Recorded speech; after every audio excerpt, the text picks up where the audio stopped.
Hello everyone, this is Fish Guy Rodney with Exotic Fishing Tanks, and what I have here, the feature fish that I have currently is an Achilles, everyone's favorite.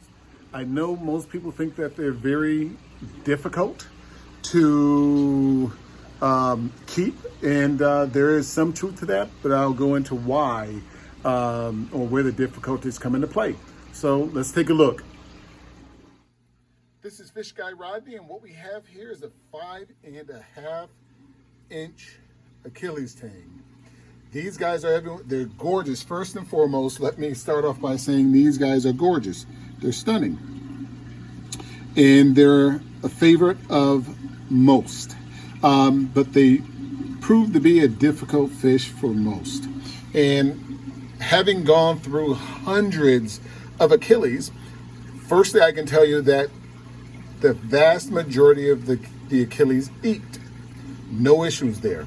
The key to getting them to eat, a couple of different things. One, you have to make sure you start with a healthy specimen first and foremost. You have to start with a healthy specimen. Secondly, you then particulate the seaweed to get them eating out of the water column. That's critical for most tanks, not only the Achilles. I can't tell you how many customers that will get an Achilles or another tang, put a clip with seaweed on it and put it in a tank and just assume that they've read the manual or the instructions and know exactly what and where to go. They love eating food out of the water column, so you would soak the seaweed first until it's soft. Then you would particulate it between your fingers and then spread it all in your tank so that the fish can eat out of the water column. This not only holds true for Achilles, this holds true for quite a few tangs. As they see other fish eat off the clip, and after they get hungry enough, they will eventually figure it out for sure. But to get them to eat right away or shortly after acclimation, you want to give them at least 24 hours, you particulate the seaweed. But before I jump into why it's difficult to keep an Achilles and some of the things that you can do to increase your success rate, let me say the fish, let me go over my quarantine process. All fish are quarantined, or better yet, are given a bath for an hour.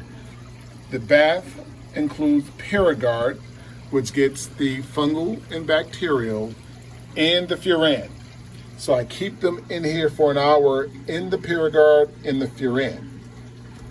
After the Paragard and the furan, I then give the fish a freshwater dip.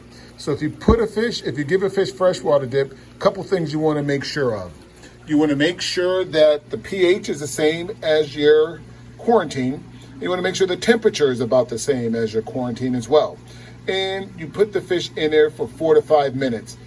Ideally, you want to use RO water, but if you have to use tap water, make sure you dechlorinate it. So please do not kill your fish, make sure you dechlorinate it. But once the fish leaves the bath, is giving a freshwater dip, it's then put into a system, my quarantine system, that is in hyposalinity. That's 1.008 to 1.009. In addition, I then have or use the Cooperman in the Prozzy. So again, my quarantine process, everyone should have a quarantine protocol. I give it a bath in Paragard and furan for an hour. I then give it a freshwater dip, making sure that the pH matches and the temperature matches that my quarantine. I then put the fish into, after 4 to 5 minutes freshwater dip, I then put the fish into my quarantine system that is in hyposalinity, 1.008, 1.009. This guarantees you no ick. So all of your wholesalers, all of your fish vendors keep their fish-only systems at a lower salinity. They do not keep it at 1.002, 1.024. They do not.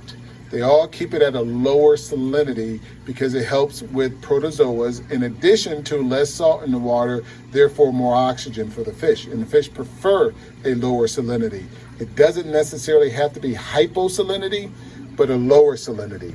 But for every fish that I ship, I also include for absolutely free, I apologize, because this is upside down, an instant quarantine. This is an $8 to $9 value safety stop by Blue Life.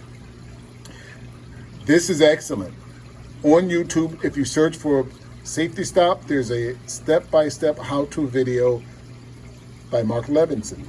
And it's excellent. It goes into details how to quarantine, or better yet, how to acclimate the fish using the instant quarantine safety stop. And as I said, I include it for absolutely free. So as you can see, at Exotic Fishing Tanks, we go out of our way to make sure every fish is healthy. We guarantee every fish is eating.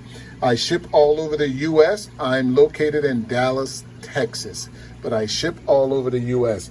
These guys are typically,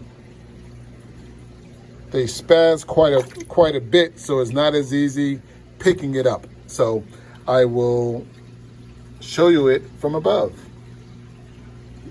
Again, a 5.5-inch Achilles Tang from Hawaii.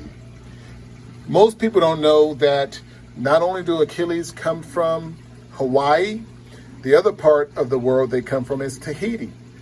And typically they only export the big show size Achilles from Tahiti. Most people don't even know when they go in their local fish store where they come from. So typically if you see them in a 3 to 6 inch range, they normally are from Hawaii.